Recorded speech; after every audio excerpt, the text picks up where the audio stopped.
Obama made sure the bankers got their bonuses while he kicked 5.1 million families out of their homes. Not people, 5.1 million families. And then you find out that he got more money from Wall Street than John McCain did. And you find out that did he really? Yes. And that there was an email from Wall Street, from Citigroup, to the Barack Obama campaign with a list of people they wanted in his cabinet. Every person on that list ended up in his cabinet. And the reason I know that, because that got released by WikiLeaks, and that's why they've been trying to kill Julian Assange ever since. And so they all are working. He wasn't a departure from George W. Bush, Barack Obama, just his skin color. He took us from 2 wars to 7. He gave us a right-wing healthcare plan, which came out of the Heritage Foundation, which is the same people I gave you Project 2025. And, he gave us Mitt Romney's healthcare plan. So, and he deported all those.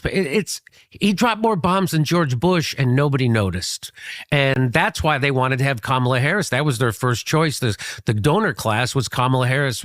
They thought we'd have a female Barack Obama, and that's a good face for imperialism, right? Because we have a black woman bombing and stealing resources and doing neoliberal and neocon policies. That's perfect. And then she couldn't get a vote. So then they had to go to their second most reliable person, which was Joe Biden. That's exactly how it worked. I don't know if you remember, but they coronated her on Martha's Vineyard. She's going to be our candidate. And they thought they had the black Barack Obama, but she couldn't get a vote. She has no political talent, right? And so then they forced her on Joe Biden as the vice president. And then, of course, they did a coup, just like Jim Gaffigan said at the L. Smith dinner. They had the debates way earlier than they normally would, so they would give them enough time to install Kamala Harris, and that's exactly what happened. So I don't know how I got off on this tangent, but yes, we know that after Occupy Wall Street and the Tea Party, then the major newspapers, the mentions of racism and white supremacy,